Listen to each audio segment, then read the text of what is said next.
ওই যে ধানের জমি থেকে উঠে সব চলে আসছে। আমরা এই মুহূর্তে আমি এই স্কুলের এই দায়ক টিচার, তার উপর আমরা যখন এখানে ঘরের মধ্যে দুইবার হেড টিচার এবং আমি দুজনেও ঢুকেছি, কিন্তু আমরা তখনও বুঝতে পারি এই সময় যখন চাবিটা টান দিয়েছি দরজা একটু চাপা পড়েছে, সেই সময় একেবারে সেই ভয়ঙ্কর ধরনের শব্দ যেটা চন্দ্রবড়ারই সাউন্ড আর কি। যাই হোক, আমরা তো বুঝতে পারি। তো আমরা রীতিমতো পৌঁছে গেছি, আমরা সাপটাকে উদ্ধার করছি, আপনারা দেখতে থাকুন। ওরে বাবা রে, হ্যাঁ দেখবেন না আসেন, দেখবেন না আসেন।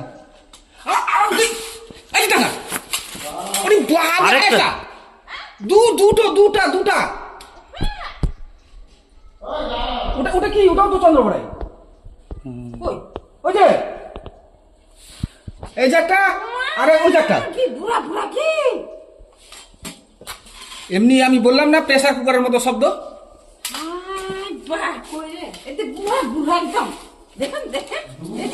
এখানে একটা, ওই যে ওখানে কোণে আবার একটা। পাখির বাচ্চারা খেতে যায়নি, তার আগে দেখে দিয়েছে। হ্যাঁ ওটাই তো, ওই যে একটা কোণে কোথায় ছিল, এরকম করে গুটিয়ে মনে হয়েছিল, বুঝলেন, আমরা লক্ষ্য করিনি।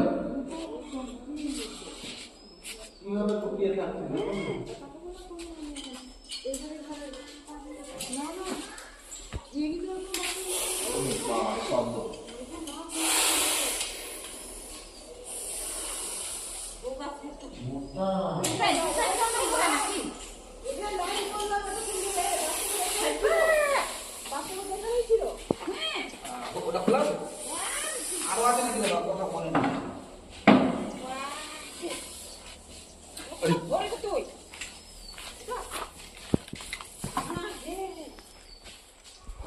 চন্দ্রপড়া যে বলছো,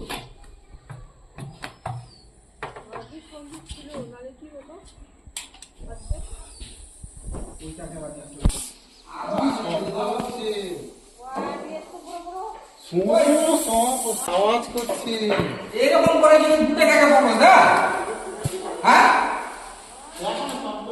আমরা কি করে বুঝবো এখানে দুটো থাকে এরকম শব্দ? শব্দ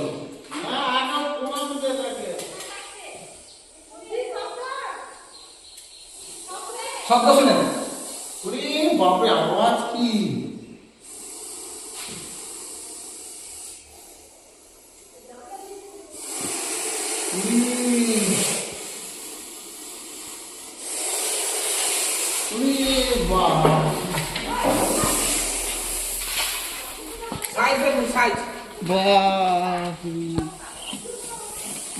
চন্দ্রপড়া একসঙ্গে স্কুলের মধ্যে লুকিয়েছিল। যাই হোক, আমাদের ভালো কপাল বা যাই হোক ছাত্রদেরও এখানে ঘরের মধ্যে আমরা মিড ডে মিল খাওয়াই বাচ্চাদের, সেইখানে এই অবস্থা। চন্দ্রপড়া দুটাই এক সমান গে।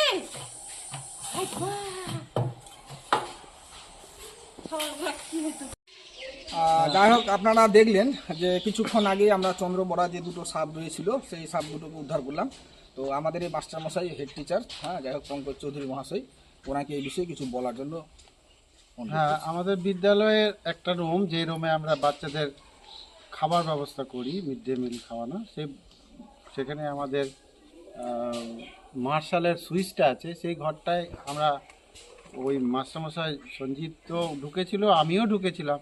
ঢুকে গিয়ে আমরা অফ অন করলাম, মার্শালে জল তুললাম, সেই সময় আমরা খেয়াল করিনি, আমাদের পেছনেই হয়তো ছিল। একটু পরেই সঞ্জিত যখন অন্য কাজে আবার ঘরের কোনায় দরজার কাছে গেছে, তখন হিস অনেক জোরে জোরে শব্দ। তারপরে দেখলো দুখানা বড় বড় মানে মারাত্মক মানে বিষধর সাপ, যেটা চন্দ্রবোড়া।